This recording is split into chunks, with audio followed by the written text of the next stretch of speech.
Welcome into One-on-One Nightly here in WFUV's beautiful Rose Hill studio in the Bronx. It's a hot one. I am joined by my co-hosts Nick Guzman and Ben Oppenheimer. We got a great show for you guys. Going to be talking some MLB All-Star, got some local baseball with Yankees and Mets, got some NBA free agency, and then finally, I think Nick and I are going to like this at the very end. We got some Euros. But first, how are you guys doing? I'm doing great. I think this is literally the first One-on-One Nightly I've ever done. I'm going into my fourth year at WFUV, going to be my senior year. I don't think I've ever done this on a Wednesday before. Well, so it's super exciting to be here. We got the mood lighting. I don't know if there. I like the lighting. I like the music. I wish the lighting was always like this. The music is atmospheric. The lighting is atmospheric. It seems like we're ready to go. It's an interesting vibe in here, but I dig it. I like it. I love it. Ben, how about you? Yeah, great to be here. I mean, it's technically an afternoon show, which is it's kind of like a matinee, or is that more for weekends, I guess? But I hope you guys had a good 4th of July weekend. Nick, I want to mention this to you. I was on the Jersey Shore for the first time in my life, and I know you're a Jersey. I saw a picture of you at Parker House. I was there the day before. Really? I was there Friday. So I was going to say, I was with Thomas Aiello, who you know, of course. We both saw this guy who, from behind, he had curly black hair like you did, and it was tall. Was it Friday? No, it was Saturday. That was me. It was Saturday. I was not there. Because we were like, is that Nick? Is that Nick himself right there? And I'm like, maybe it is. I'm not sure. And then he turned around and we were like, oh, it wasn't. But we thought, because Thomas was saying, Nick is from sort of from the area. You're like an hour from. My family, we have a house in Avon, which is a couple towns down. Yeah, because Aiello's place is in Belmar. Yeah, so that's right next door to Avon. Yeah. Yeah, no. Yeah. If it was, we were thinking about going on Saturday, so it very well. You should have went. You should have went. It looked like a lot of fun. Yeah, you should go on a play date with us, all three of us. As someone from the West Coast, you guys might as well speak in gibberish to me right now. All these names and places, I'm like, what is going on? But talking about the 4th of July, I don't know. Did any of you guys tune in on Saturday? See Caleb, Lou, and I's 4th of July drafts that we did on the show? Because there was some controversial opinions on that. We had Lou taking the song Fortunate Son as his 5th pick in the draft, which out of all, it was a general 4th of July draft. Okay. What was your number one pick? Okay. My number one, I did barbecue. Like anything barbecue related. That's fair. I think I had the consensus fan pick, not the consensus behind the board pick. I got barbecue, boats, beaches. I think I had lake, and then I forgot what my last one was. So fireworks undrafted? No, fireworks was Lou's first pick. It's the Wemby. It's the guy. It's the Wemby. It's the guy. Wemby of the 4th of July. It's the guy who you go for. I mean, 4th of July. I hope you guys all had a great 4th of July weekend. Obviously, you two Mets beat reporters. Obviously, Nick, you got the Mets shirt on, and we'll be talking about the Mets a little bit later. Just to start, I kind of did a little run through of what we're gonna be talking about, but just to go through it again, we're gonna be talking about the MLB All-Star lineups to start. Gonna go through some snubs. I think we can all agree, adding to the Mets. Yeah. So definitely some players who could be there, and but we're not total homers. We're not. There's some players that shouldn't be there as well, as we mentioned. And then after that, we will dive deeper into the Mets and then the Yankees a little bit. I know some Yankees fans aren't going to want to hear that because they are slumping. I know Ben, you got to feel a little vindicated about that one when the time comes. Yeah. I mean, if I can just say it briefly, I was on the show with Nick, I think mid to late 2-3 weeks ago. Maybe 3 weeks ago. 2 to 3 weeks ago. And I said that the Yankees are on the precipice of another midseason collapse that we saw back in 2022. And they called me a madman, in the words of Thanos. And what I said came to pass, and it is coming to pass. And right now we're seeing the Yankees seemingly implode. It's Juan Soto and Aaron Judge, and then everyone else. It's like, have you ever seen that meme where it's like a Corvette in a very beat up driveway? Rural area, yeah. Like that. That's what it is. Like they're the Corvette, and then the rest of the team is a beat up driveway in the dingy old house. And right now the Yankees, it seems like Judge is carrying them. And even Soto has been excellent most of the season, but he's past 2 weeks, our very own Will Talent, or Doc as I like to call him, he was saying that even Soto past 2 weeks has been not so great. So we'll see what happens for the second half. The one thing I like about you, Ben, is that when you're right, you make sure everyone knows. I'm the same way. I get it, Ben. Yeah. You mentioned Will Talent behind the board, video producing. We got Evan Harkin behind the glass working radio, but hope to hear from Will maybe when we talk about the Yankees. The Yankees beat reporter. got a lot to say. We will talk about NBA free agency after we talk about the Yankees. I mentioned I'm a West Coast guy. It seems like recently Western Conference, as always, they're kind of getting loaded up. It seems like they're kind of the conference where everyone fights among themselves, and then it's just who can beat the winner of the East at that point. And then at the end, obviously, we have the Euros going on. Spain defeated France 2-1 yesterday. Right now, England has kicked off against the Netherlands. I think that one is one that a lot of people will be poised to watch. Definitely, I think Nick and I are a little bummed. Can't watch that full game, but obviously, we're always excited to be here. To be honest, it's England, so I don't really mind not watching them play because You it's hate not the England? most exciting soccer. In the I like entire England world. because I grew up watching a lot of the players, but definitely have a special connection there. But overall, I think you guys will agree. I think we have a really, really exciting show planned. We'll be live here from 3 to 4:30. If you want to call in and talk to us, because, we like talking to each other, but sometimes we might get a little lonely. We want a couple guys we can talk to. The number to call is 718-817-2750. I'll repeat that one more time for you. 718-817-2750. We'll be right back after the short break, and when we return, we'll be talking MLB All-Star lineups. Hope to see you guys very soon.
Welcome back in here to One-on-One Nightly. We are going to be talking some MLB All-Star Game rosters.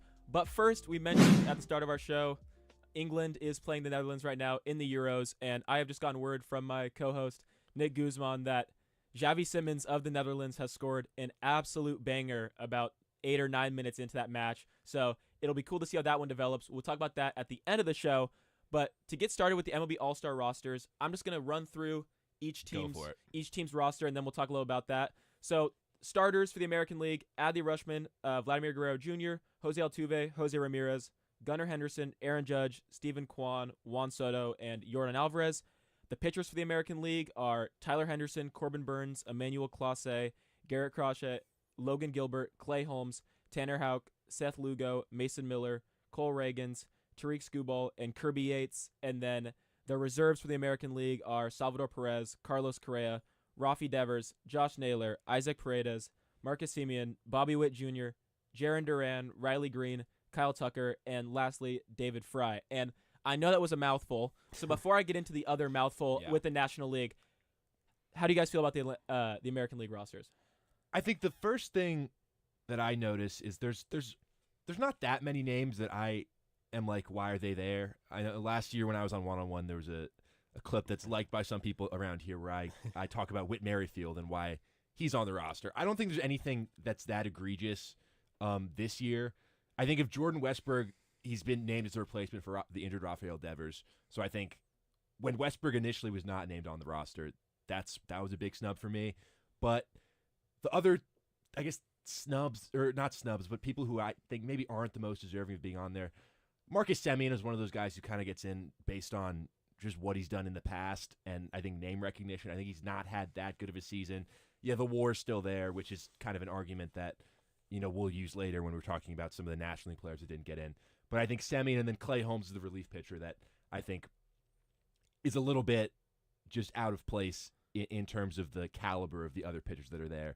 But Ben, I don't know if there are any names that jumped off for you. Yeah, I mean, I will say that I think the selections for the American League are much more fair. I would agree with that than the 100%. National Yeah. League. I mean, you talk about names. I can't really find a name that really stands out where I say automatically they shouldn't be there.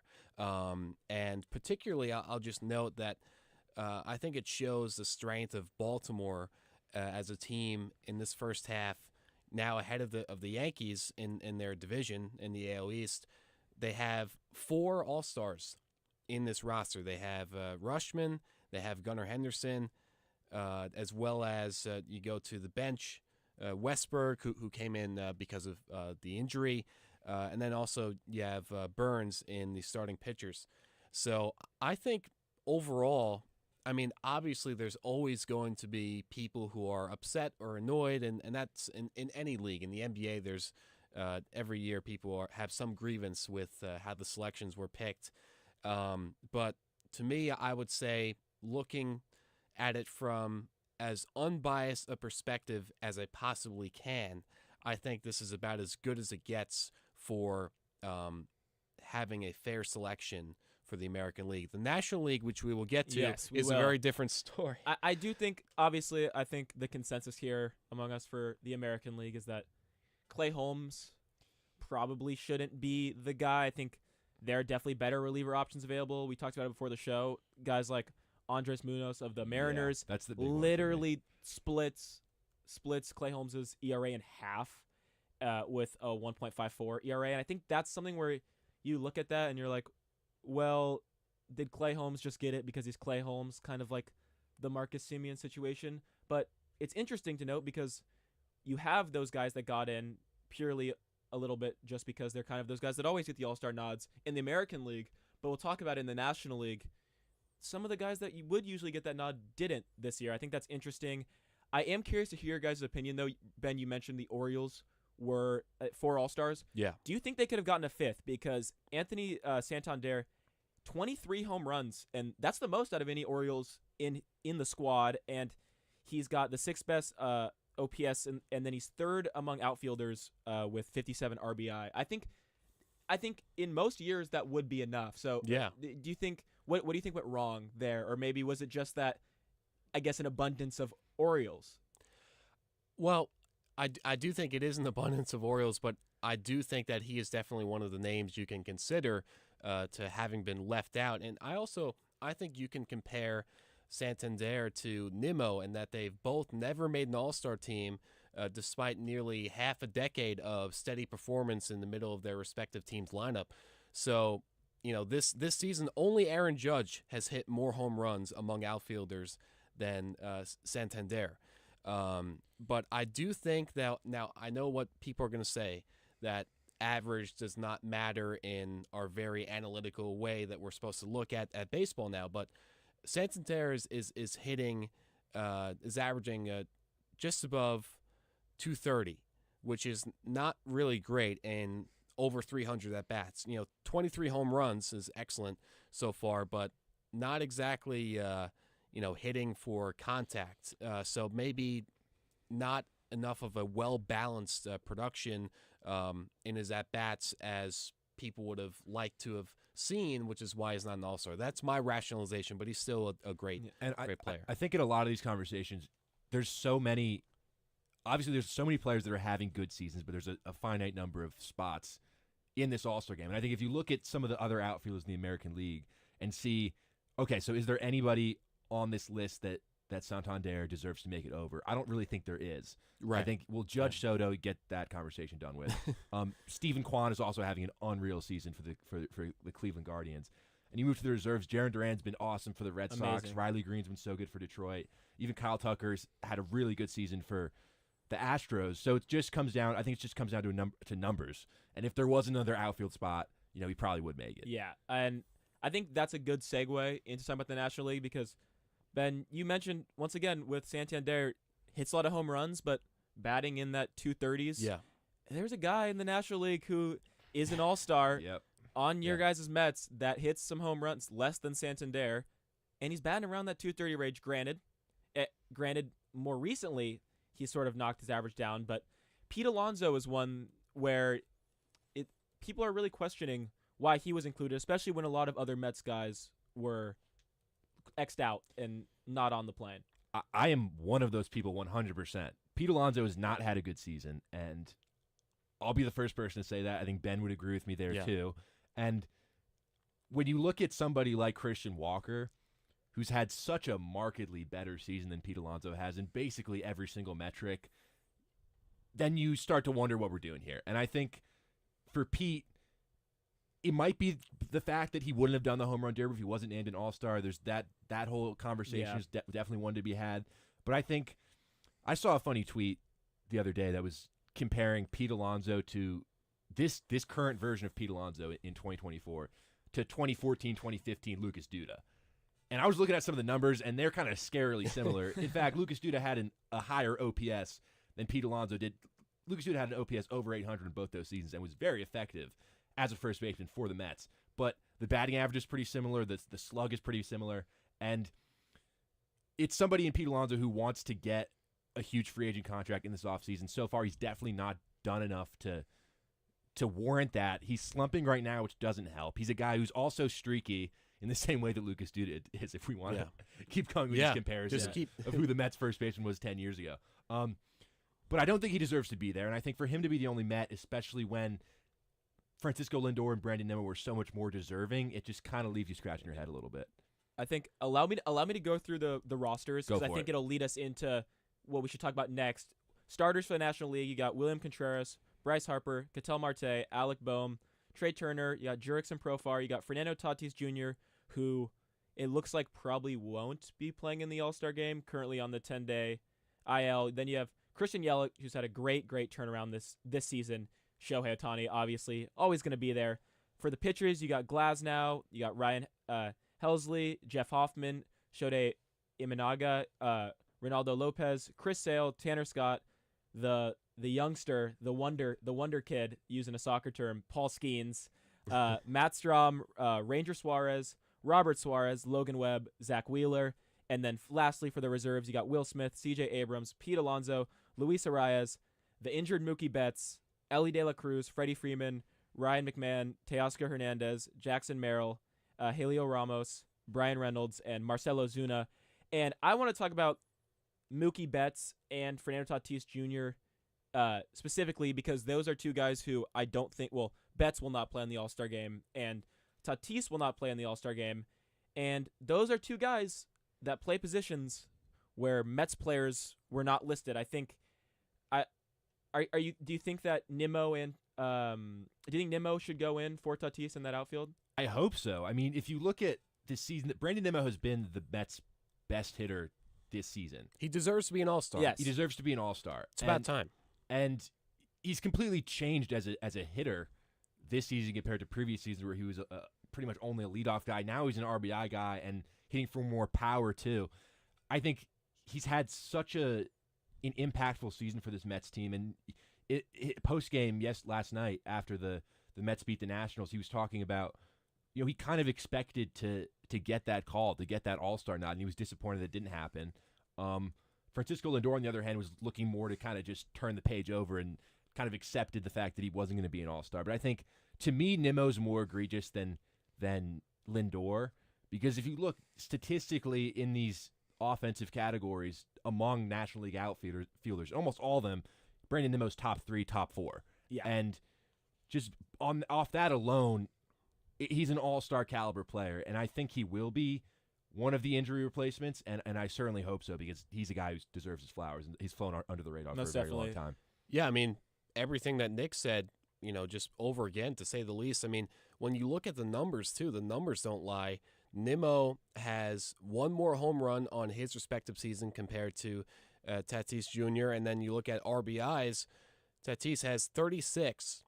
Nimmo's got 58. Now, I know part of that is RBIs also depend on, your team actually having runners on base, and so part of that you can, I guess, take with a grain of salt. But then you look at OPS, Nimmo's slightly ahead. Now, it is slight, but he is slightly ahead of Tatis. Nimmo's got an 8.26 OPS. Tatis got 8.21. And I will say that Nimmo is behind his San Diego counterpart in average. He's batting around 250, but he's been really hot the past few weeks, to say the least. And so I think really the case can be made where it should have been Nimmo named in that position to start with and not Tatis Jr. Yeah, but do you think then that that's a Mets fan voting issue? Or because we talked about it before the show with Lindor, that perhaps given his rocky start to the season, a lot of Mets fans won't be particularly too happy with him. But same thing with Nimmo. I mean, it seems like you guys know, and a lot of people know, that he is one of the best midfielders in the National League. So then why was he not voted? That's the thing. You can talk as much as you want about who deserves to be there and who doesn't. At the end of the day, it's a fan vote for the majority of this. And Mets fans, for some reason, especially with there's a small contingent of Mets fans that are quiet right now because Francisco Lindor is balling out and playing really well. They really don't like Francisco Lindor. I know them. I think most of the fan base does really love him, and I'm one of those people. But for whatever reason, not turning out for All-Star voting, and that's as much to blame as them not getting in as anything. Well, I think what puts him in such disfavor with the Mets fan base is how the first month or two of the season, April or May, he's batting like barely 200, and then he does heat up, obviously, but it's a trend every single season. Every single season. Quite literally, you can look this up. Since he joined the Mets, his April and May, even into June, are brutal, absolutely brutal. So I think that it's just kind of the residue remaining in the fans' consciousness from those poor starts. But also, I'm just going to go out and say it. I think that fan voting should be done away with at this point in the MLB, because it's reasons like this that I think there needs to be a change where you just see. I hate that term in sports language where, oh, you're a casual, but the idea of Nimmo starting and not having Christian Walker starting, that is a casual kind of, that's what a casual who doesn't really follow what's going on would vote in, and just kind of vote with their gut and not on who really has had the better season. So I think that really you should give it to the players, the front office, the coaches, the assistant coaches. It should be people within the MLB who are really following the respective players and the seasons they're having and what's going on with them individually, and not the fans who, a fan can be glued into their favorite team and watch every game, but once they have a cold streak, they can turn off that TV and kind of lay off in terms of following their team or their favorite player. So fans are very fickle. I think it should be left to the experts within the MLB, because right now correct me if I'm wrong, the starters are picked by the fans. The reserves are picked by the people within the league. So I think what they do with the reserves should be expanded to the whole roster. I think I disagree with you in the sense that it should be no fan voting. I think maybe like make another round and have like an initial wave of fan voting. And almost ranked choice voting, and almost look through it with a fine-tooth comb. But I think I do agree, because it is weird. We were talking about this. That, I mean, I said a potential negative of having it be decided by coaches and front office is that, well, there are players that have contract incentives for making the All-Star game, and that could be a weird like biased thing. But at the same time, these fans are almost deciding these players as bonuses, and I definitely could see how, if you're a player that goes out there, especially baseball, you are out there so much, week in, week out, and then to just like middle of the season be like, I think I played so well. Like we said with Nimmo, one of the best outfielders in my league, and to not be selected, it has to sting. But I mean, Nick, I don't know how you feel about what Ben just said.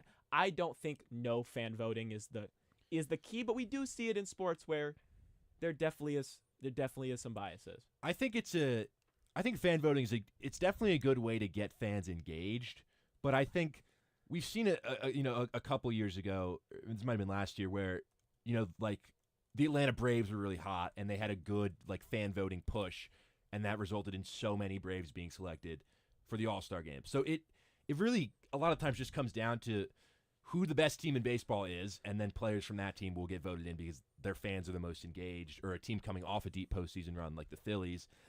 So it's also baseball is a sport where teams. So Mets are not a small market team by any stretch of the imagination. They used to act like it. They used to act like it though, but it really fan voting comes down to a thing where teams that push fan voting the best, and maybe it was incentivized all along Citi Field, but nothing really beyond just like a hashtag vote Lindor, like a hashtag vote Nimmo. Yeah, it wasn't really that huge of a push. So it's really part of the responsibility comes down to the teams as well. I think fan voting overall, I think it's a fun way to keep fans engaged. And when you talk about experts, and who do you think? Who are you speaking of when you say experts? The managers, the assistant coaches, the GMs, people within the front office. I think it should be expanded to where anyone who works with these organizations, these teams within the MLB, as I said, people on the coaching staff, in the clubhouse, people who are affiliated with these teams, they should be given. There should be an initiative started by Rob Manfred to give the people who are really knowledgeable, give them the power, because I'm going to quote you guys, if you've ever seen Men in Black, a quote from Tommy Lee Jones's character, if you've seen the movie, where they're talking about how a person is smart. A person, in terms of making the right judgments, they can know what to do. But in terms of fan voting, that's almost a herd mentality where, everyone's voting for Alonso, I'm going to put in Alonso. So a person is smart, but people are dumb, panicky, dangerous animals, and you guys know it. Just think about that when you're in a supermarket and something goes wrong. Yeah, that's what I'm thinking. So when it comes to fan voting, it's the people are too. They're not smart enough to make their own choices. I'm sorry. The last thing I'll say is I think it's about drumming up fan interest in the All-Star game because they would lose interest if they weren't able to vote. I think they've lost a little bit. Yeah. I don't think so. I think they would gain interest because they'd be, thank God someone's taken away the responsibility from us. There's a suspense. I do think maybe it is like I vote for all this stuff, and I do think you do tune in for a second. It does build hype, but I don't know. I think there might be a middle ground between the two. Maybe you could even, Ben, what you're saying, maybe get the stadium staff to vote. If you're working the concessions, you could. That's what I'm saying. You could vote, but I do think it maybe sets a barrier. I know a lot of people wouldn't be happy, but before we go to break, I'm just going to mention there a couple guys who I think we didn't get to talk about. I just want to say their name. I think potential snubs. I think in the National League, Trevor McGill for the Brewers. When you save 18 out of 19 games, you should probably get the All-Star nod. And then in the American League, another pitcher, Ronel Blanco, had a no-hitter this season, and with a 2.53 ERA, I think you would be a little unhappy that you didn't get the nod. But you mentioned the Mets now, definitely big market team. We're gonna have some big market team talk coming up. We're gonna start with the Mets, and then we'll move on to the Yankees. We will have you with some Mets talk right after the short break.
Welcome back into One-on-One Nightly. We are just about in the middle of our show. And speaking of teams that seem to be in the middle, I would use the term mid, It's the 45-45 Mets.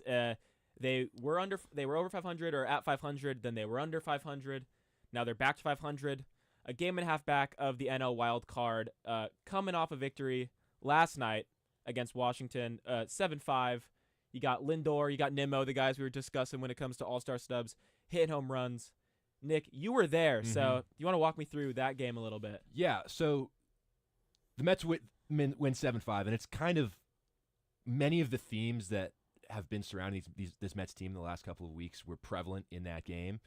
Offensively, Nimmo, Lindor have been carrying things. JD Martinez has cooled off a little bit, so has Pete Alonso. So it's been Nimmo and Lindor carrying the offense, and they did the same thing last night. McNeil and Bader were really good at the bottom of the lineup, kind of starting some two-out rallies. Bader had 3 hits. McNeil had an RBI double. So all good there.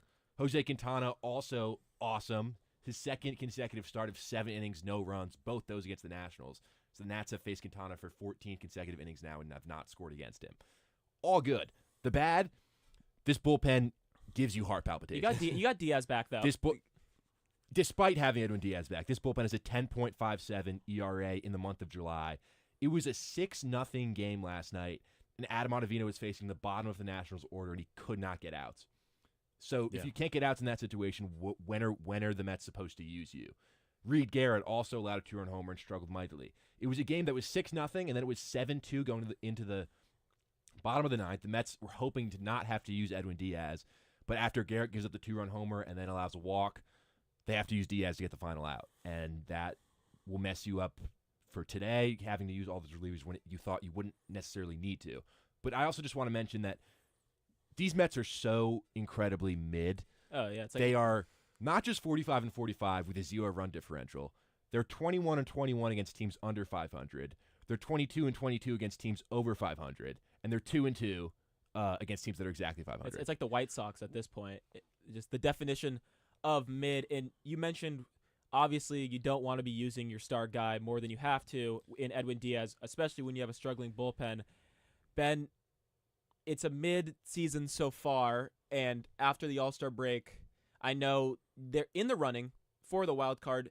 Do you think they're going to buy and go for it, build up that bullpen a little bit, perhaps, maybe pull some guys up, or do you think they're going to try and stay where they're at and stick with it?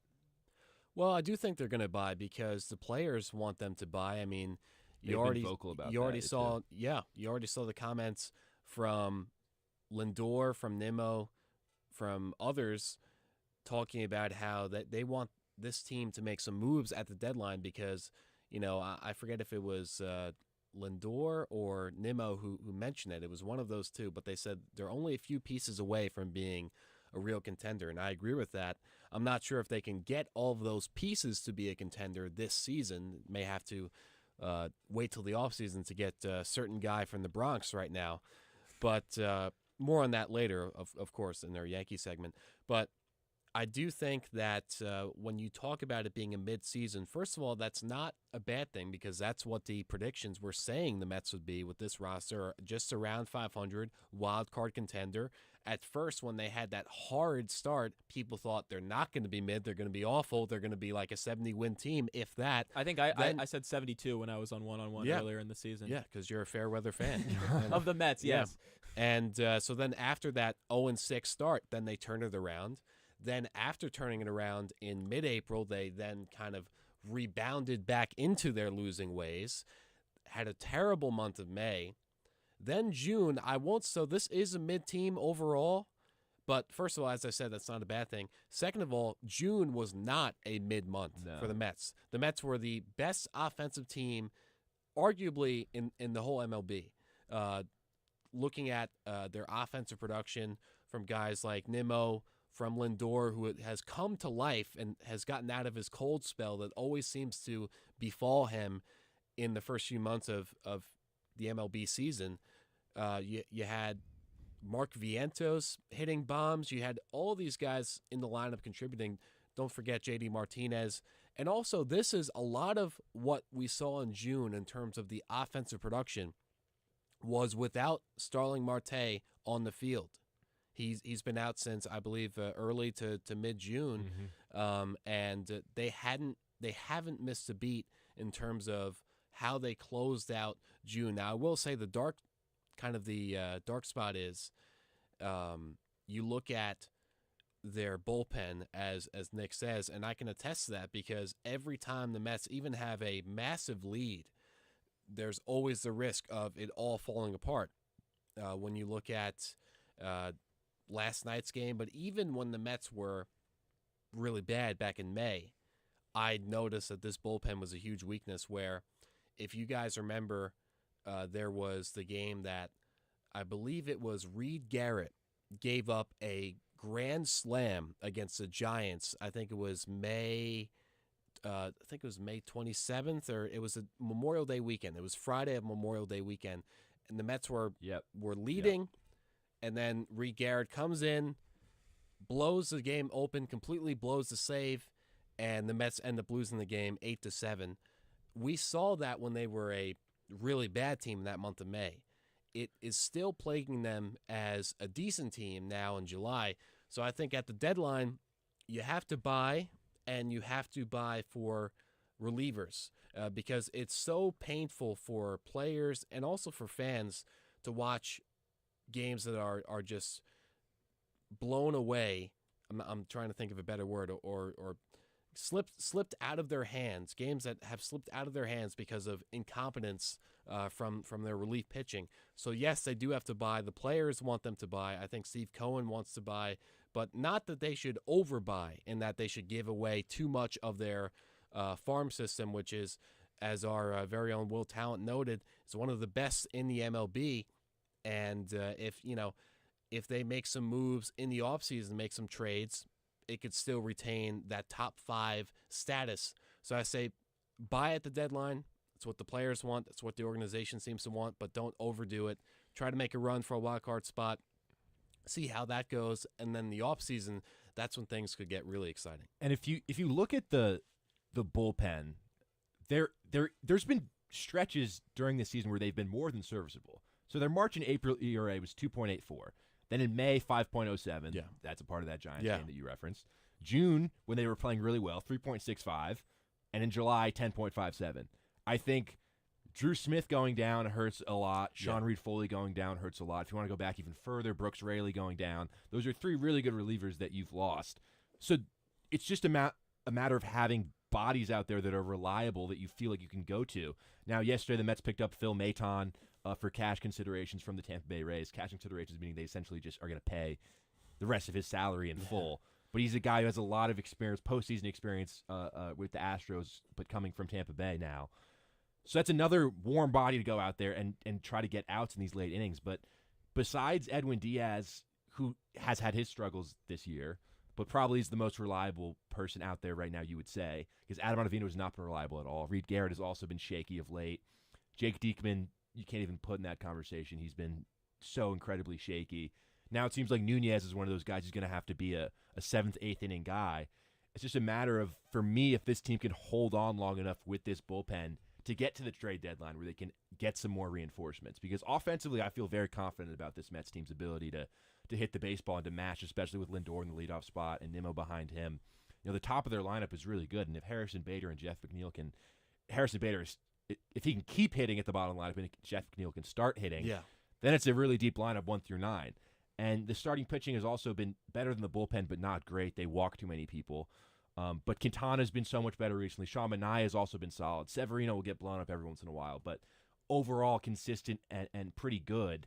And, you know, you add a youngster like Christian Scott in there and David Peterson, the lefty. It's a rotation that I think is good enough to keep this team in contention. The biggest issue for me is just they got to find a way to close out these games. Yeah. And it's not easy. I mean, last night should have been easy. It was 6-0, then it was 7-2, and you had to go through so many more bodies than you should have. And you know, that's going to affect you tonight, and it'll probably affect you tomorrow afternoon, too. I agree. I think it'll be interesting to see how they finish off this first half of the season before the All-Star break. Having similar problems of a team we are going to talk about next, their city neighbors in the Yankees. I think it's bullpen issues after bullpen issues up there. It'll be interesting to see what the Mets do after the All-Star break, heading into the trade deadline. Hopefully, or me being a Yankees fan, not hopefully, they can make some additions that will really help them make that final push at the end of the season. But after this break, we'll be talking about the Yankees. We hope to see you right now.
Welcome back. We are going to be talking about the Yankees here, but before we do that, I just want to give another update on that England-Netherlands Euros match. While we were talking about the Mets and the All-Star break, Harry Kane has scored a penalty. England also had another chance that almost went in, had to do some goal line technology there. Once again, we will come back to that, but it is always fun having a game kind of going on simultaneously. We can get our reactions in. Definitely. But now we were just talking about the Mets. If you hop on the 7 train, go to Grand Central, take that 4 up, you will be at Yankee Stadium. And when you get to Yankee Stadium, you might want to turn around because this Yankees team has been struggling. They are 6-15 since June 13th. They are still second in the AL East, but almost it feels like their hopes of winning might be slipping. Lost 15 of their last 20 games. Lost the series to the Red Sox. A lot of people think they almost could have swept the Red Sox if they just would have been a little more competent in their ability. Not a lot of positives. I think I guess we'll start with the one positive though that I can think of as of right now, and that is Ben Rice. 4 home runs in his last 3 games. I've seen some people on Twitter calling him Rice Spice, talking about the little Bronx lingo, but I think he's been a good addition, but overall they just haven't been good enough. I want to hear your guys' opinions as Mets fans, sort of outside viewers. What do you think is the issue?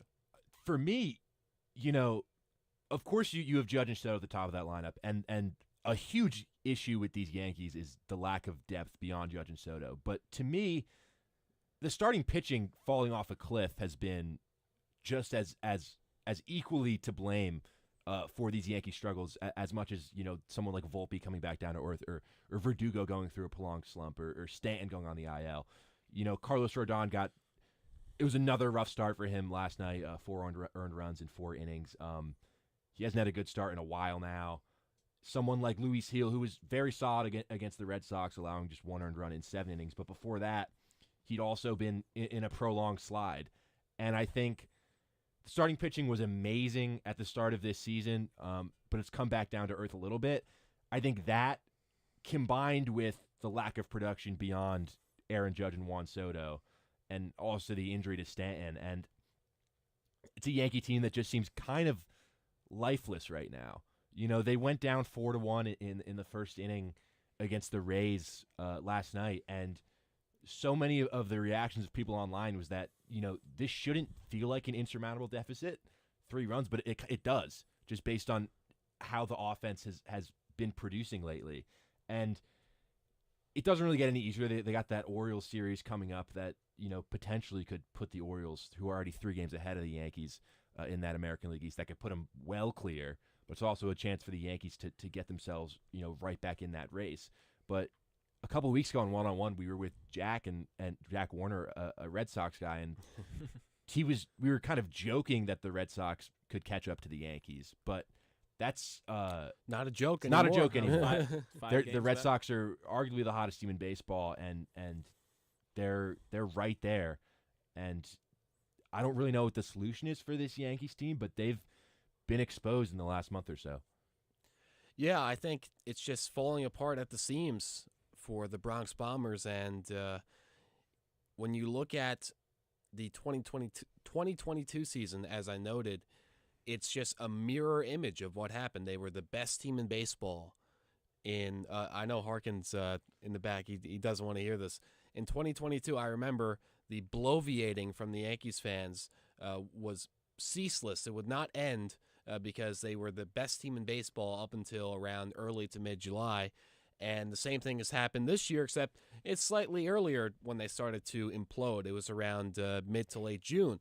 So I think that this Yankees team is wasting Aaron Judge's prime. He's having the best season of his career, and it looks like it's going to be wasted on another wild card exit or another ALDS exit.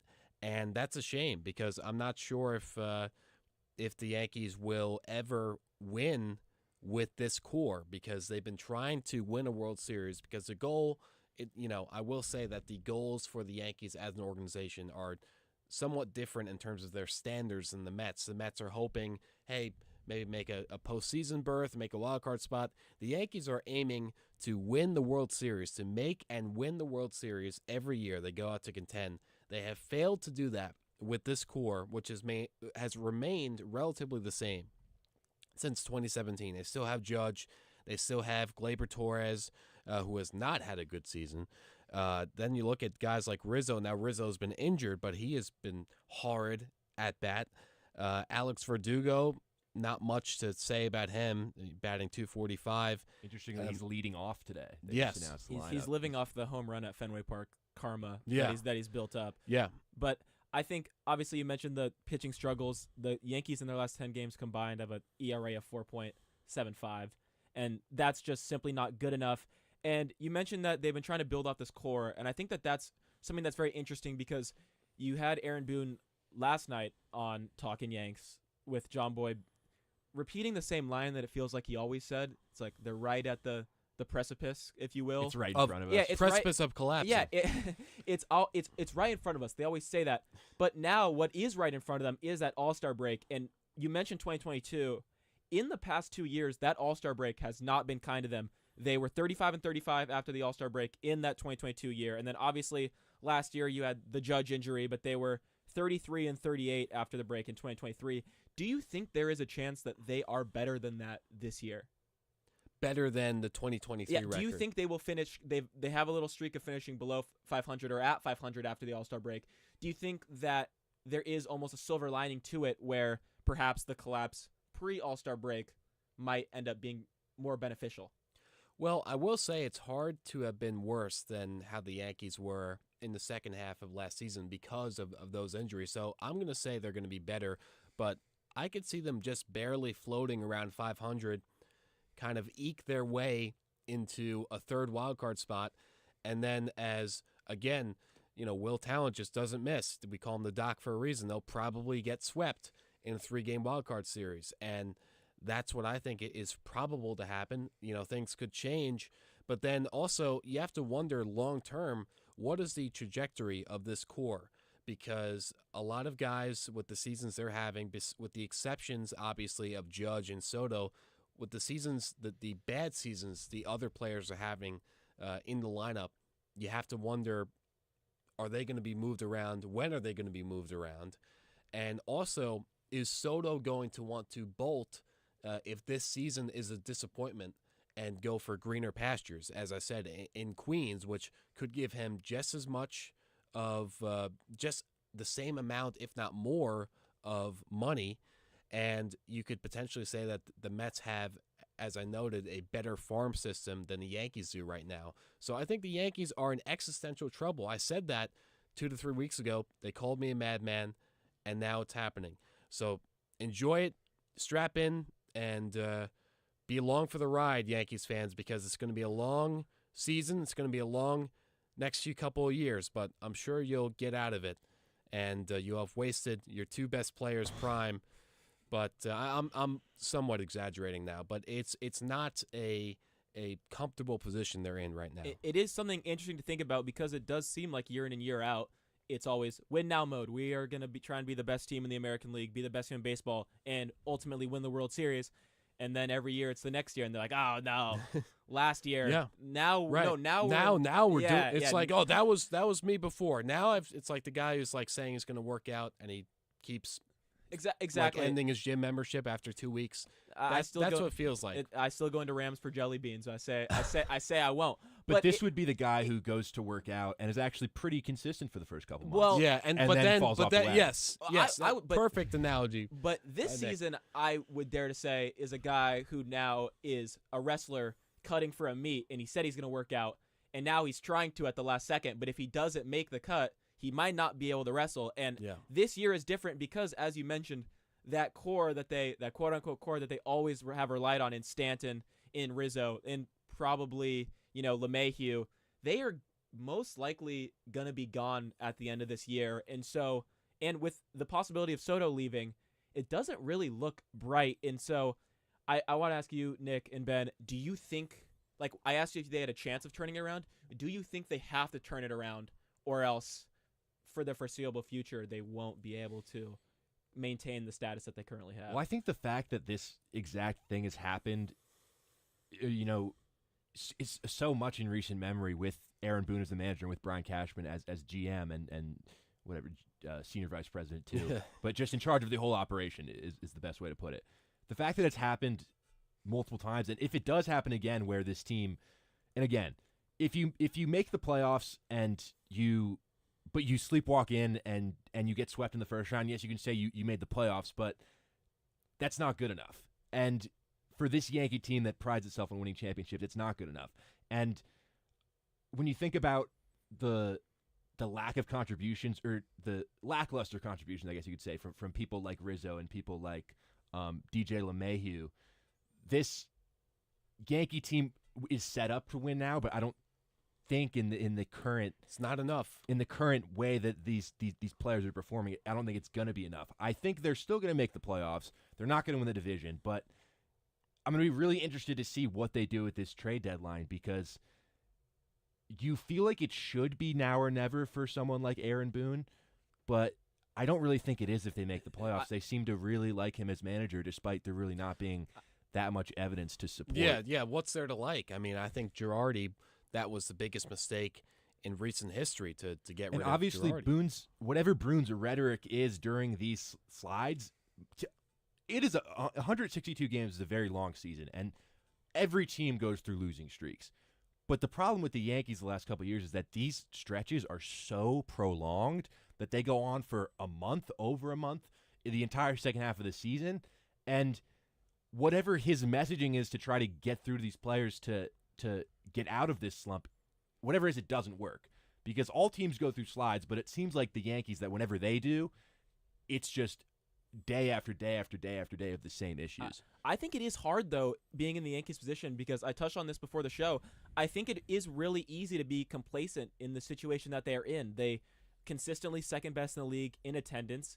Yankee Stadium has been selling out. And honestly, I think if we took one of our WFUV mics and we walked around Central Park, we walked around Times Square, you asked an average New Yorker, when was the last time the Yankees won a World Series? Some of them might be like, oh, didn't they just win one 5 years ago? And I think there is almost this culture that the Yankees always are winning, but it's not anymore. It's dangerous when you have that mentality when you haven't won since 2009. 15 years, a decade and a half, and they're still coasting off of that one championship.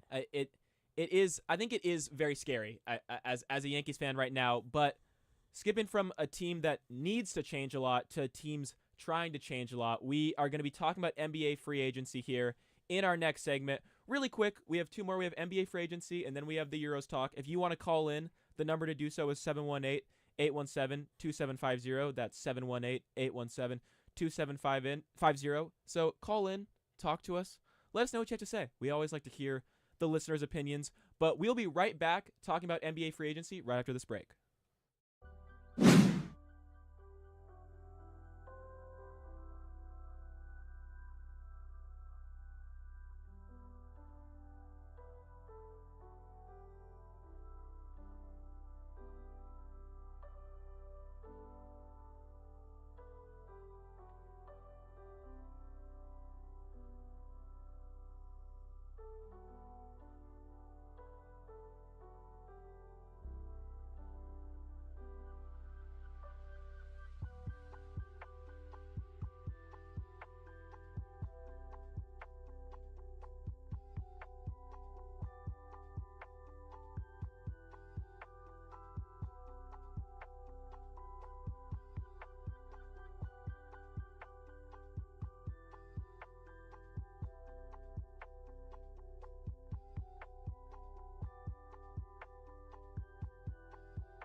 Welcome back in here to One-on-One Nightly, and we are going to be talking about some NBA free agency, mainly a move that happened right after we got off the air on Saturday night on One-on-One, and that is DeMar DeRozan is headed to Sacramento. The Kings acquired him in a 3-year, $74 million sign-and-trade deal. This was a 3-team deal that sent guard Chris Duarte, 2 second-round draft picks, and cash considerations with the San Antonio Spurs, and then Chicago traded DeRozan to the Kings, and then the Kings traded Harrison Barnes and a future first-round selection to the Spurs. So it's a little bit of a complicated one. Sorry if I misspoke there. A bit of a mouthful. But I think for me, this is a deal that makes a lot of sense for the Kings and makes them better, makes them exciting. But for the Bulls, you got to look at this and be like, listen, fire sale really has a new meaning for the Chicago Bulls, because most of the time when a team in the NBA is doing a fire sale, it means they're just trying to get rid of players, when in reality a fire sale means you're getting rid of players for cheap. And that is what they're doing. DeMar DeRozan has been seemingly one of the lone bright spots for the Chicago Bulls team. I just don't really know what their mentality was here. Ben, good move for the Bulls, or what are they doing? I'm more along the lines of what are they doing? I think the Bulls have kind of been a meddling franchise since they blew up the core that got them to the Eastern Conference Finals back in 2015. That was almost a decade ago now, which is hard to believe.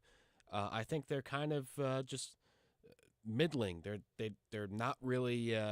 They don't know what they're doing, and the Bulls, as an organization, have a reputation for kind of dysfunction in terms of their front office.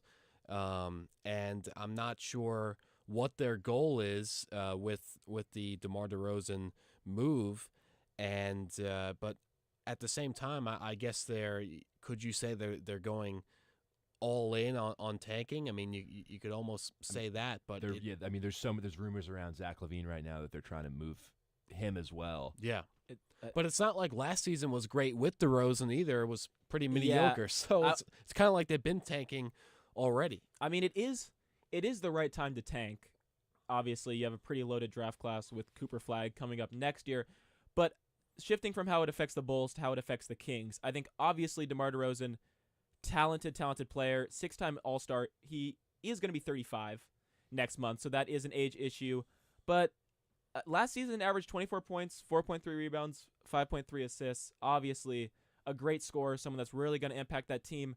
But for me, it doesn't exactly elevate the Kings past where I thought they would kind of end up anyway, because I mentioned earlier in the show, the Western Conference is just so insanely stacked that to me this almost feels like a move that is just there to keep the Kings relevant, I think, in the changing Western Conference landscape. I mean, when you think about how it affects the Kings as a team, I think, they lost in the play-in this year, and some of the criticisms of that team and why they didn't necessarily reach the heights as they did 2 years ago when they got a home playoff series against Golden State. It's because of some defensive deficiencies, and getting DeMar DeRozan doesn't necessarily help. Yeah, it's a negative on defense. It is essentially, though, you're replacing DeMar DeRozan in your starting five with from where he's coming in and Harrison Barnes is coming out. Yeah, which is an upgrade in that sense, and I think it's just sort of a Kings team that's built around their offense, and you're just adding more to that, which is just kind of adding, more eggs into the basket that you already have. I think it's a good move because you're recognizing what your strengths are and trying to improve just based on that. But I think a lot of the reasons why the Kings regressed last year aren't necessarily addressed with the signing of DeMar DeRozan. Yeah, but I also think that I understand part of the mentality of why the Kings wanted to make this trade, because they're trying to at least make it appear like they're trying to stay competitive in the West, because you guys have to realize this. The West is 13 teams could be competitive next year. You've got OKC, obviously, who just got Isaiah Hartenstein, which is terrible. And then you've got Dallas, you've got Golden State, you've got New Orleans, you've got Denver, you've got the Clippers. Well, I guess you could say the Clippers have regressed, but they still have Kawhi as of right now. The Lakers, Minnesota, Phoenix, Sacramento, or Sacramento we're talking about, Houston and Memphis are going to be back as well. So, because think about with Memphis, they had that horrible season last year because John Morant was not part of the picture for the majority of that season. So what I'm saying is that it's going to be just a race to see who can make those top 7 seeds and also those play-in spots. And the Kings have to look like they're being competitive, and they are competitive. I think they have obviously De'Aaron Fox is, I would say you could make the case he's a top 5 point guard in the NBA. You've got Sabonis, who is a great playmaker. You also have some shooting on the bench in terms of Keegan Murray in his 3rd season. And then there's also some other role players in there as well. Malik Monk, even though he got injured towards the end of last season. So the Kings certainly aren't a bad team. And this move is not going to put them ahead of everyone else, but it's going to make them look like they're still trying to compete with everyone else, which I think is a good mentality to have. And I don't think this trade is necessarily detrimental to them. So I agree. I definitely think that it was a trade put in place to show the league that they are not out of it, that they want to keep fighting. But I also want to touch on Harrison Barnes in this deal going to San Antonio. I think that is a great deal for the Spurs, given that now they have a guy that can stretch the floor a little bit, nearly 40% three-point shooter, and that's someone who, when you pair with Wembanyama and Castle now, the incoming rookie, it's going to give a headache for a lot of teams. I don't think the Spurs will quite be a playoff team just yet. I think they still need to add some more pieces, but yeah. I think this is definitely a step in the right direction. Chris Paul too coming in. Yeah, Chris Paul, and it's like that's more of a mentor role though. It's more, but it's also in Harrison Barnes. It's another guy, unlike Chris Paul, that actually has won a ring, and so it gives you that experience. And I just think as a whole, it's good for them because we saw it with them trading away their 8th pick. They don't necessarily need to be antsy right now. They don't need to be like the Kings where they're like, oh, are we falling behind? They're on the up and up, and I think that small, smart moves like this are going to very much benefit them in the long run. Just surrounding Wemby with like competent people. Yeah. But Chris Paul also has a reputation of, at least with some of his teammates, of being kind of prickly and kind of being a hothead. But he's also as I noted, he's a veteran, and he really can read the floor so well as a point guard. He's a natural point guard, one of the best of all time. I think we would all agree upon that. So I think, as you noted, Griffin, that the Spurs, they're probably not going to make the playoffs this season, but they're building that core that's going to be long lasting, I think. So they're going to be a threat soon. But the West it's going to be a race. It's just going to be a free for all, and there's a lot of teams that have the potential to contend for a playoff spot. Yeah, given the moves in the West, obviously you have LeBron re-signing. It was just announced that he's going to take a $3 million pay cut to have the Lakers miss that second salary cap threshold, which I don't know. That's like someone, I feel like, punching you in the face and then giving you a napkin to wipe your nose afterward. It's like, thank you so much. You're really special for doing that. But obviously they're continuing what they had going, and then with these new additions to the Kings, I think you had Paul George leaving to join the Eastern Conference, but I just wanted to know really quickly, who do you guys think has the best chance of coming out of this Western Conference? Interesting. Way too early. I think I really like the Mavs adding Klay Thompson. I think that's a move that's gone not under the radar, but I think having him gives them a good shot to come out of the West again. But the problem with the Western Conference is that it's such a dogfight, and it's going to be a dogfight again. Whoever comes out is probably going to have to face a really good Celtics team again, or a really good Knicks team potentially. I know you have high hopes about that, Ben. Yeah. But I think it's probably too early for me to pick a team to come out of the West. But I think it's going to be another absolute dogfight, and I think it's going to come down to who can stay healthiest in the playoff run. I think the choice for me is easy. It's Oklahoma City. I'm going to agree with you there, Ben. I think that's single-handedly because of the move that they just did that broke my heart, is they have Isaiah Hartenstein now. And from my time watching the Knicks as a fan, but also in the few games that I beat reported, the impact of Isaiah Hartenstein on the Knicks' offensive rebounding, on their defense, even on their offense, is, it's indescribable, the effect that he had on the court. And I think that's going to really hurt, unfortunately, for the Knicks, but it's going to really help the Thunder that Hartenstein could be that missing piece, because I'm telling you, Thunder fans, if any of you are Thunder fans, I think Mahdi, our very own Mahdi Dembele, is a Thunder fan. If you watch these games with Hartenstein for this upcoming season, I guarantee you're going to see insane offensive rebounds. You're going to see, second efforts, third efforts after a rebound to strive to get the ball and keep it in play, keep it in possession. And that stuff really matters. And also his defense is excellent. It's excellent.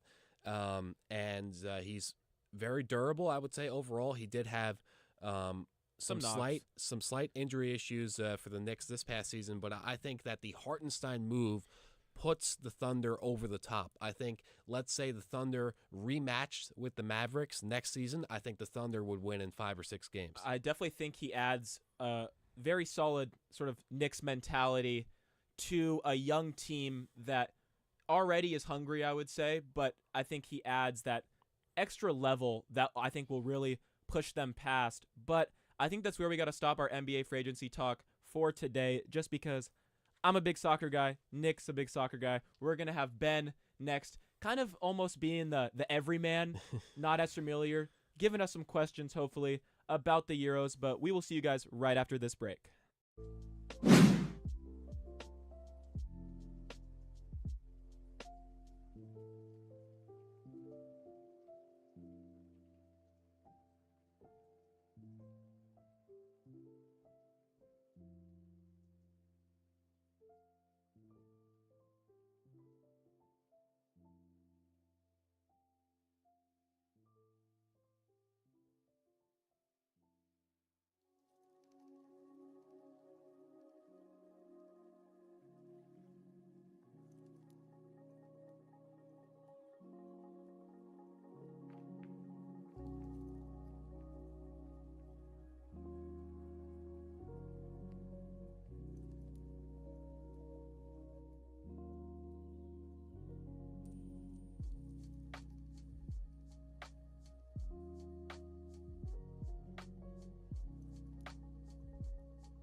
Welcome back here to One on One Nightly, and I am super duper excited because we are going to be talking about the Euros. Obviously, mentioned throughout the show, we got a game going on right now. It's the second semifinal between England and the Netherlands.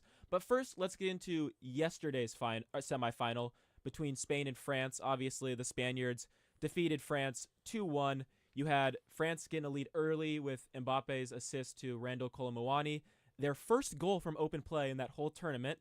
But then right after that, in about the 21st minute, they conceded their first goal of the tournament. You have the 16-year-old wonder kid, Lamine Yamal, scoring probably one of the best goals, it's an iconic in my goal. opinion, goal of the tournament. Unsavable, right off the inside of the post. And then soon after that, you have Dani Olmo in the 25th minute, lasering one home, originally given as an own goal to Jules Koundé. Nick and I were actually in a call when that happened, and we both agreed, no way that's an own goal, give him credit. And throughout the match, they ended up giving him the goal. And I just want to start out with, I think, the man who is in all the headlines right now, the youngster Lamine Yamal, youngest ever player to make an appearance in the Euros, youngest ever player to assist in the Euros, youngest ever goal scorer in the Euros, and to top it all off, youngest ever player to win man of the match in the Euros with his performance yesterday. 16 years old, 363 days now at this point. His birthday is on Saturday, but man, isn't he special? I mean, if Spain win this tournament, he could skip being named young player of the tournament, just being named player of the tournament altogether. Yes. Because it's not just that he's 16 years of age and playing at this high of a level. It's that he's 16 years of age and is a star.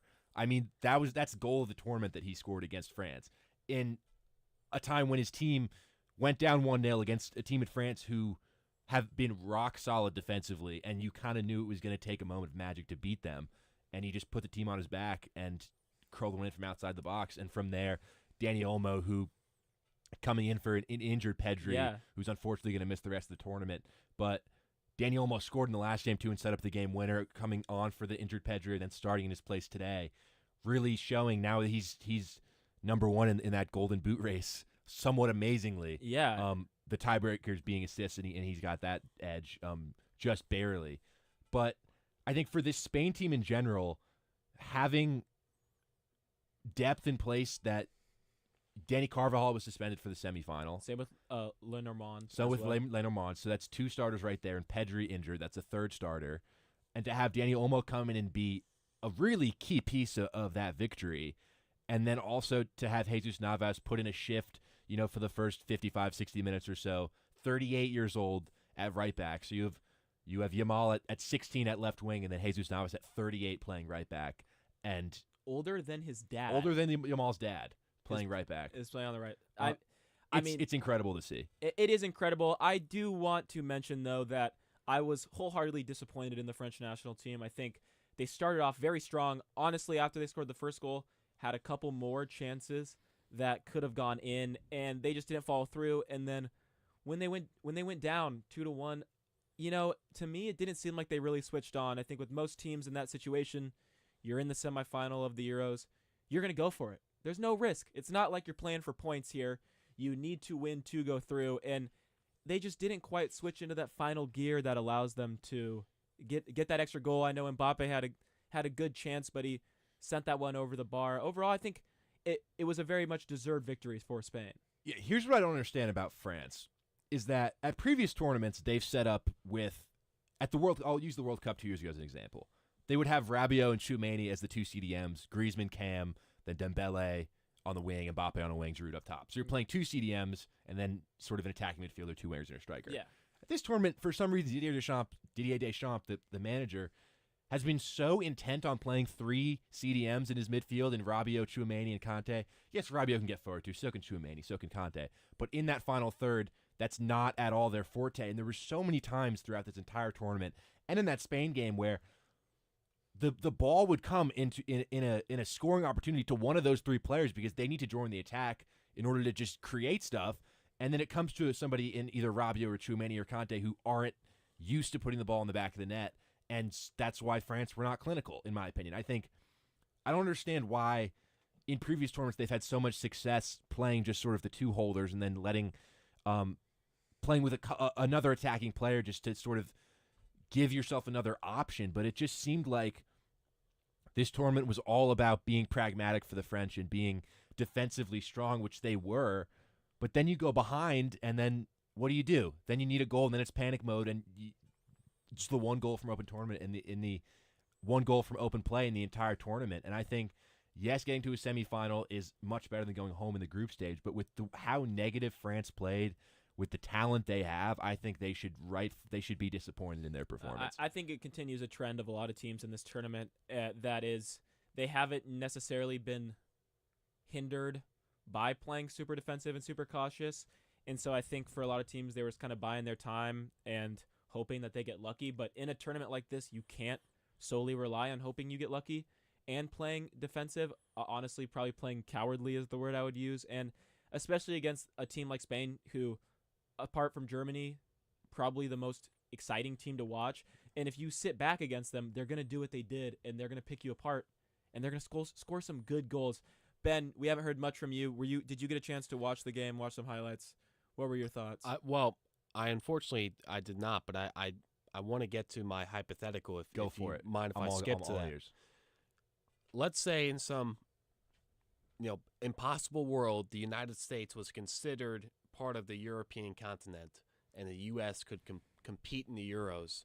How would this U.S. men's national team fare in this year's tournament for the Euros? They're getting grouped. Yeah, I don't think they're making out of the group They're not stage. making out of the group. I mean, Maybe. Really? Maybe if they So are they Italy level of no, bad? Or? actually, I don't think they're getting grouped purely because I don't know for our listeners out there. In the Euros, it's different than the Copa America. Third place The teams top get through. 4 third-place teams go through, and there's only 6 groups. So realistically, as long as you're able to get 4 points, you should be fine, even 3. I think if they were in the group with Romania, Slovakia, I want to say, and Belgium, they would have a chance. Yeah. They could probably scrounge third, but given how they performed, if you can't beat Panama, it's a higher level the Euros. It also depends on whether or not Tim Weah feels like assaulting a Panamanian. Punching him in the face. Defender. Well, they could use Tim Howard. That's what I said. Yeah, that 2014 team in the World Cup, and I'm not a soccer guy by any means, but I have respect for the sport. That was certainly an electric moment in U.S. soccer history. And do you guys think that there's any chance that if not in this year's Euros, but in the World Cup, that's in, I guess it's going to be 2 years. In 2 2 years from now. Could that 2026 U.S. men's national team recapture the magic that we saw from years such as 2014? I think they certainly have the talent to do so, and that's why this Copa America was so disappointing, because on paper it's a more talented group of players than we've ever had previously. They're playing for bigger clubs than ever before, but I think a lot of the blame goes on Greg Berhalter, but not all of it. Some of it has to go on the players. I think it's an overrated group of players by U.S. fans. I could write an essay about why U.S. fans overrate our national team pool. But I think 2 years is not a lot of time in terms of national team. When you're talking about national teams, for club teams it is, but for national teams, because you only get together. You got the September, October, November national windows, and you got March, and then you got June. And then you do it all again the next year. And this is a U.S. team that doesn't have to go through qualifying at all. So there's not – the competitive games were supposed to be this summer in the Copa America, and they weren't competitive. And they crashed out early. Yeah. They weren't. And the one thing I think which we have to see, because this Copa America was in the U.S., and we saw at games, there is a scary possibility that even though that the games are taking place majority in the United States, our fans are outnumbered. We are outnumbered because, I mean, you saw it last night at the semifinal, Argentina-Canada, at MetLife here in New York, just an absolute wave of Argentina fans. And I think because of the global impact of football or soccer on the world, and the fact that, especially in New York City, we live in such a culturally diverse place, that it is very easy for U.S. fans to get outnumbered. I think that is the big thing, is they got to stick. They got to pull out all the stops. They do. You need Pulisic on Good Morning America. Yeah. You need Weston McKennie on the Tonight Show. You got to get these guys out there and drum up some hype. And we for don't this have team. that right now. No, I but pleaded in on the Saturday. But can we get it? Yes, I think U.S. soccer will make that push, because this is a pivotal moment, turning point for the sport in this country. I pleaded on maybe even get a call from Tim Howard. Just get him to rally the troops. He is a pundit, but I pleaded on Saturday's one-on-one episode. As of right now, the way things are looking, it is looking like they are going to ruin this golden opportunity, and I pleaded with networks, the U.S. Soccer Federation, don't mess this up. You have the best opportunity to spread excitement and drum up positive feedback about the sport in this country, and I just really hope they do it right. But to circle back to the current Euros competition that's going on right now, I want to shift our attention towards the end of the show towards this ongoing game between England and the Netherlands. And we haven't been able to tune in that much, but as of right now, it's a Xavi Simons goal in the 7th minute and then a Harry Kane penalty goal in the 18th. It appears that England has had majority of the chances. Yes. And now you have Kieran Trippier subbed off for Luke Shaw. I just want to get your opinion on both of these two teams' trajectories at the moment, Nick. So we'll start with England. I think when England were playing terrible at the beginning of this tournament, we went on one-on-one, and I was talking about how at the Euros 3 years ago, they drew Scotland in the group stage. They beat Czech Republic 1-0, but they got into the knockout stages despite playing this really boring brand of football. They beat Germany, then they beat Ukraine, and then in their semis, they scraped past Denmark, they made it to the final, and were a penalty kick shootout away from actually bringing it home. This has been a similar type of trajectory in this tournament, where they've been so poor throughout most of the group stage, and then even the round. They were 10 seconds away from being eliminated against Slovakia in the round of 16, and it took a Jude Bellingham wonder goal. Then they go to pens against Switzerland and scrape through. That's just what this team is. That's what they're set up to do under Gareth Southgate, is to not really concede a lot, but not create a lot either. And I think the fact that England are so good now in penalty shootouts that you have guys like Cole Palmer, they brought Trent Alexander-Arnold on the field, Ivan Toney. If this game against the Netherlands goes all the way to pens, you have to feel very confident in your chances, because penalty kick shootouts are not just a total, crapshoot. It's a skill. And England have skill to, if they want to keep this game close and be pragmatic and get to pens, it's a legitimate strategy to use. But I think aesthetically pleasing, the football has not, it has not been that. It has not been aesthetically pleasing soccer whatsoever. But they're in a semifinal right now, in the 60th minute, tied, a chance to go to a final of a European championship. And dare I say, Gareth Southgate deserves some credit, despite it being a really ugly brand of soccer. He's gotten them further than I completely agree. I completely agree. I think when you look at it, you look at his tournament results, got into a World Cup semifinal, got into a Euro final, and then a World Cup quarterfinal, where they played a team that ended up making it all the way to the final, and then now at least a Euro semifinal. I think that needs to be mentioned. But what I think we have going on right now in this matchup is two of the same type of coaches, where you question sort of their will to win. They're both known. They both don't want to lose. For example, Memphis Depay went out in the 35th minute in this game injured. I hope, obviously, he's okay. Fun fact, the reason I am a soccer fan. Memphis Depay? Memphis Depay. I loved him on FIFA at my friend's house in 7th grade. Became a Manchester United fan. Anyway, why then he brings on Veerman, which is more of a midfield player, and then why do you bring on Wout Weghorst in the 46th minute? I get bringing him on later because he has bailed you out in a lot of games. He changed the game. But he's also slow, and he's not really a creative guy. Wait a little bit. You have Joshua Zirkzee from Bologna, who is way, way, way more of a facilitator, way more exciting. And it just seems like both of these guys make questionable decisions when it comes down to it. It's just, the way I see it, it's two teams that are so desperately afraid to lose. And I think I agree with you. One of them's got significantly better penalty takers, and I think that could be the ultimate outcome of this game. I think as it gets further along, you're going to see both teams attacking less and less, and very similar, I think, to the England-Switzerland game, where it seemed like, or I think the France-Portugal game is maybe a better example, where both teams seemed kind of content to take this thing all the way to penalties, although the Netherlands almost very nearly just scored on a free kick.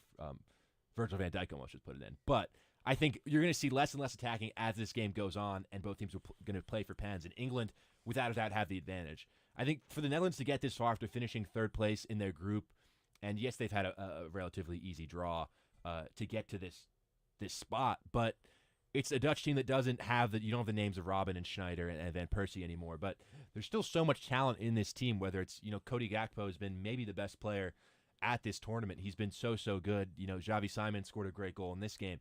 The talent is there. The midfield's a little weak. I think having Frankie de Jong fit and healthy would have been a major boost for this Dutch side. But at the end of the day, you can talk about how attractive the style of soccer that Spain played compared to what the Netherlands and England play. Both the Netherlands and England are so close to getting a chance to one game to sort of rewrite the entire narrative of this tournament. If England were to win it, I think that would. So many teams would start. I think more teams than are playing that way now would start to play that pragmatic, boring style of soccer. If England can somehow make their way to the final of this tournament, I think and bring it home. I think so. I think it's one of those things where it's weird because you almost have England fans not wanting their team to win to a certain aspect because they are so dissatisfied with their coach. Same thing going on with the after the shootout, everyone's on board. Yeah, everyone's on the wagon now. You got to get I think a win here would be huge. Once you're in the semis, everyone's on the wagon. And I think it would be a very interesting dynamic to see England play Spain.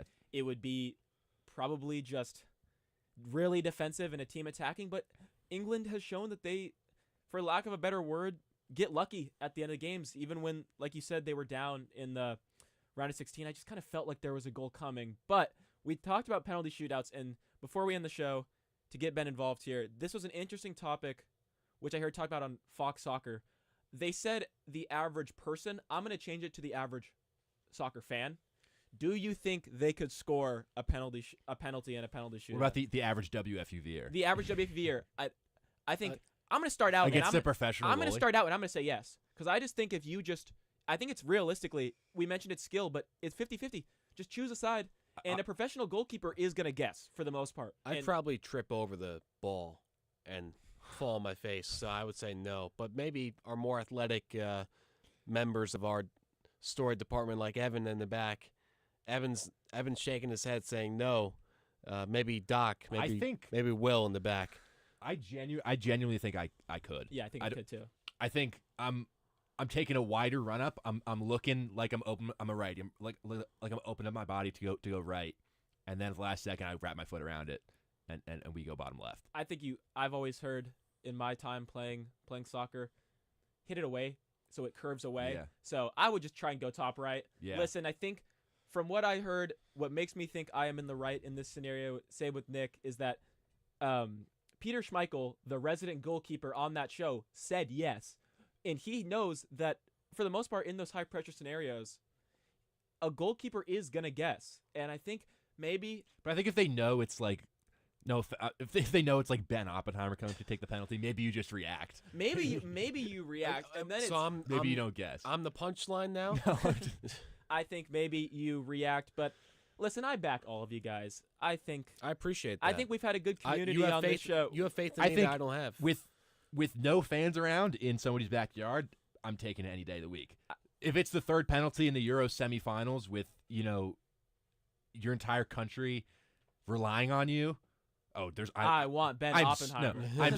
I'm too mentally soft for that. I'm too mentally soft. Well, we are unfortunately reaching what is about to be extra time and penalties in this show. I've had a great time talking to you guys. First time hosting. I couldn't have asked for a better crew. We got Will Talent behind the glass video producing. We got Evan Harkin radio producing. We got Ben Oppenheimer and Nick Guzman. Huge shout out to our sporting director, Bobby Chaffardini.